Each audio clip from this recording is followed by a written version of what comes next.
everyone, welcome to my YouTube channel. I'm very glad to have you back today. If you haven't subscribed to my YouTube channel, please do subscribe and give this video a thumb up. Today I'm going to tell you how a victim narrates how he was kidnapped by notorious kidnapper Evans. So Evans is a billionaire kidnapper in Nigeria who was nabbed recently. This is a man who was kidnapped by notorious Nigerian kidnapper Evans shares terrifying ordeal. The victim was kidnapped on his way from work and ransomed for $1 million. So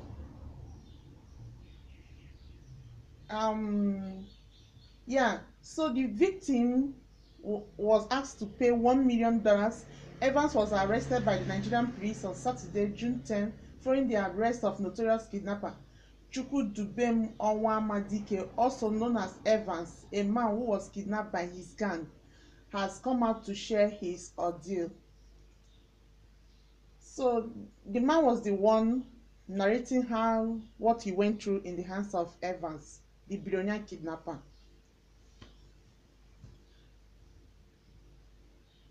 According to him, he was kidnapped on his way home from work on September 2015 by armed men who stopped in front of his vehicle and started shooting at it.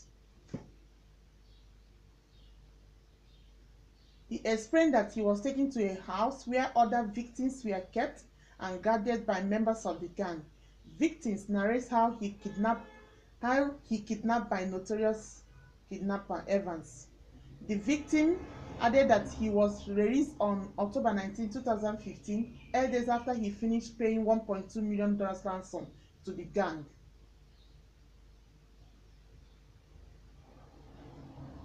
On September 2015, as I was coming back from my factory in Abara to my home in Festac, arriving 7th Avenue, I saw 4 gunmen.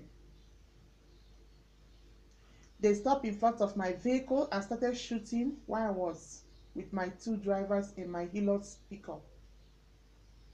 I was sitting at the back thinking they were policemen. I was wondering why they were shooting and charging at us, not knowing that they were kidnappers. In the process, they shot us, me and 2 of my drivers, but luckily nobody died. I still have a bullet in my body. By the time I realized they were kidnappers, they dragged me out of my vehicle to their own Lexus 470 Jeep. Inside their Jeep, there were lots of arms and ammunition inside a bus. They had another box at the back where they put me in. 4 guys were inside that Jeep, well armed. Even the driver had his own AK-47 rifle. They drove past Festac Link Bridge to Amowo Dolphin around 4:30 p.m. as if they were going to Okota.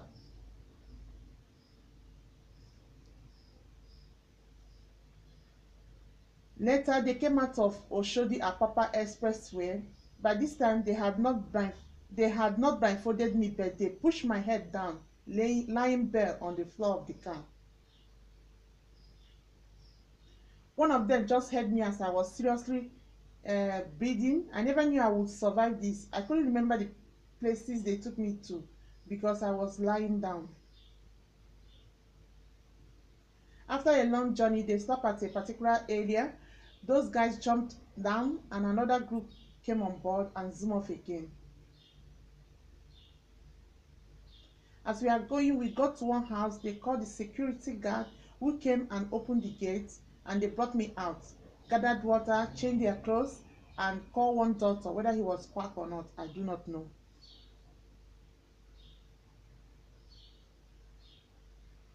They told the doctor they had emergency. The doctor came, washed me, and treated my wound. That was the first thing they did. Though, when we were about to get to where they wanted to take me to, they blindfolded me. They were administering 2 injections on me daily. When I asked them the kind of injection they were giving me, they said it was anti-tetanus. injection and pain reliever. They refused to give me water, saying that if you have blood in your body, you don't drink water. The second day, Evans came there with the doctor and said to me that he came there because of me, yet I did not set my eyes on him. Maybe the person that asked them to kidnap me told them that they should not let me die. I said this because of the kind of treatment they were giving me, or maybe it could be because of my wound, but I was seriously bleeding. At a point, they were thinking of exchanging me. They called my brother to come and let me go out and treat myself of the bullet wound.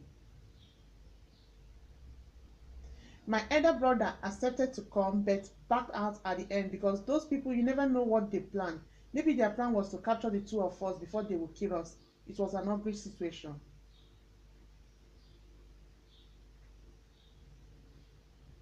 They injected me for 7 good days, from that Monday till the next Sunday. Even every 2 days, there was a particular guy that came there to treat my wounds, dress it, and put the bandage again. After some days, Evans called. How they operate is that they keep a hostage keeper, which is someone that will be guiding kidnapped victims, so that anytime their boss wants to call, he will call that person. When he calls the person will bring the phone to the victim and hold the phone for you to talk to him. They were always communicating. They did not maltreat me because of my condition, but I heard them maltreating the victim in the other room with hot iron, and the person would be crying. Before they start that, they will go and put on their generator so that their neighbors will not be hearing. That guy was a terror. They were feeding me with one useless indomie. I was just managing to eat to keep my life moving. They asked what kind of tablets I was taking, but I told them I was not on tablets. I did not make trouble with them, but there was a day I tried to escape. I was scared whether all the neighbors were their gang members or not. Again, even if I would have escaped, I would have been naked, because before you go to the bathroom, you take away your boxers. When you finish, you knock at the door and turn your face to the wall as they gave you your boxer to wear. They will blindfold you and put you in chains again. Every morning, I used to hear siren and I thought that it was police that was coming to rescue me. At the end, nothing will happen. What were they coming to do there around 4 a.m. to 5 a.m.? I noticed that 5 times, and I asked myself, what the police are coming there to do? I also noticed there was a construction site nearby where people were working. One particular day, one boy came in and asked, "Mommy, who is this uncle?"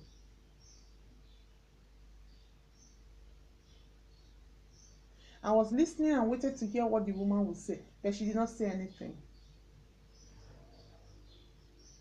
So that couple that was paraded were there. I was praying every minute of the day, waiting for anything that will happen the next day. So many things happened. I knew that nothing will happen to me, but they would charge me more money. I paid $1.2 million. We paid it in 3 installments. We paid $200,000, $800,000, and another $200,000. He claimed that the first $200,000 we paid had been cancelled because we set them up by inviting security agents to be tracking them. That's how we were accused, and that the payments had been rubbish. He bargains with the victims, he doesn't bargain with the families. Whatever he asks for is that is what the family will pay. A person that is under chain, what will he say? Anything they ask you to do, you just have to do it because of your life. That was not joke, they meant business. If you refuse to cooperate, they will kill you. I am sure They have killed some people there. I stayed there for 6 weeks. I was abducted on the 7th of September and I was released on the 19th of October 2015.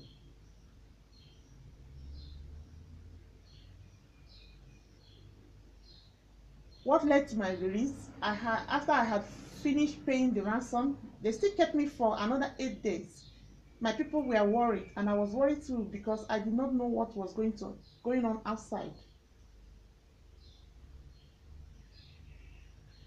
They had cut off communication with everybody. Immediately he collected his ransom, he traveled abroad. He goes outside to keep his ill-gotten wealth, which was obvious. I now asked the hostage keeper how long it takes them to release a hostage.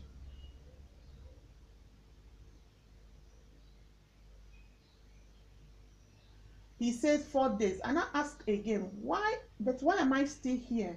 He then said I should not worry, that the chairman traveled and that I will be released as soon as he returned.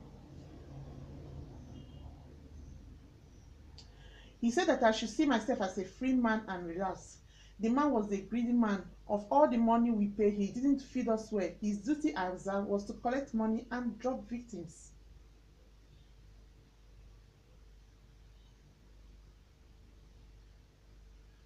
When he came back to Nigeria, he came to me where I was detained by his men and said to me that today you will go. He ordered his boys to bring all my belongings.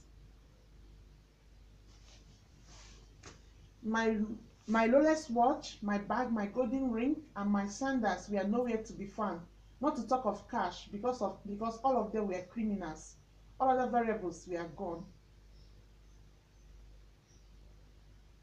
They only brought my clothes, bank check, books, and seals, and a polythene bag. And for my sandals, they bought one bathroom slippers for me.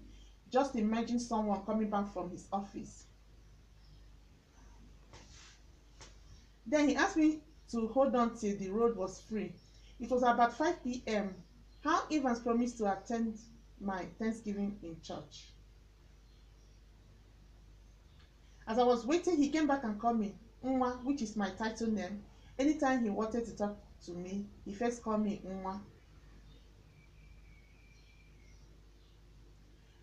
When he saw my wound, he said I was a lucky man, that my God is a great God.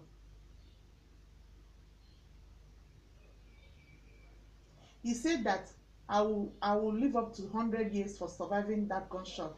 I asked him why they were shooting us like that. He said in war, all was fair. I then asked, you and who were fighting? Did I have gone with me? Evans now asked who was the person in front of my car. That was when they thought I was a policeman. In fact, they would have killed my driver if he were a policeman. When he came down and they asked him, he told them he was just an ordinary driver. That was when they left him. He advised me to buy a lot of drinks because many people would be coming to sympathize with me. He stressed that people were already waiting for my arrival. Any day you are going to do Thanksgiving, we are going to be there. And I asked him, how would I know you will be there? He replied that I shouldn't worry. He will come and follow me to thank God.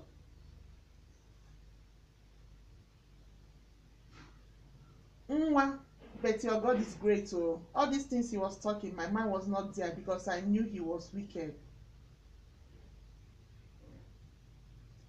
That evening, he brought 10,000 naira that I should take it, that if they drop me anywhere, I should use it to enter taxi to my house.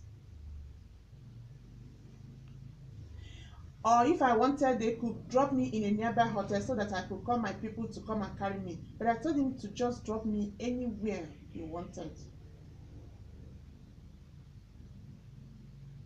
When it became dark everywhere, they took me out of that house and moved me around the city before finally dropping me around Lagos State University, LASU, inside Iyana Oba.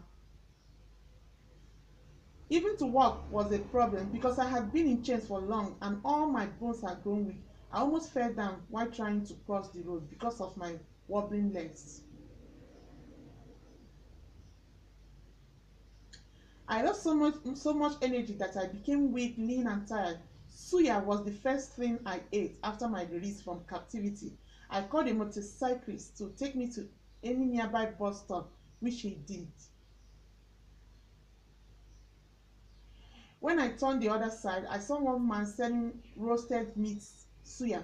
I went to him and bought the meat for 1,000 naira and started eating. My action was to soften the ground for me to start asking questions that would let me know exactly where I was, as by this time I never knew where I was exactly. I asked the man how I could get to my two, and he said, before you get to my two, you first of all get to Lassi. I asked again how I could get to Lassi. He told me to cross the road to the other side and enter any bus that was going that way. As soon as I entered the bus, I switched on my phones and there was no single credit on my phones except the one we use as a company group. That one doesn't need credit because we pay once in a month. I now use it to call one of my managers. Immediately he saw my call, he knew I was out and asked me where I was so that he could come and carry me. I told him to come to Lasso. I got there and was waiting for him. He was coming from Abara R6. While there, I strolled down a bit to buy orange. One man just came to me that I should give him money in spite of my tattered appearance. I took 2,000 out of the 10,000 naira Evans gave to me and gave to him. I was kind of hiding so that people who knew me before would not notice me until I got home. When my manager came, he took me straight to the house. After that, I went to report officially to the priest. Even the commissioner of priests came to my house after that. After that incident, I requested for priest protection, which I was later provided with. I was so happy when I heard that the guy has been arrested. I thank the Nigerian priest for doing a great job. That shows that if the priest wants to work, they could work.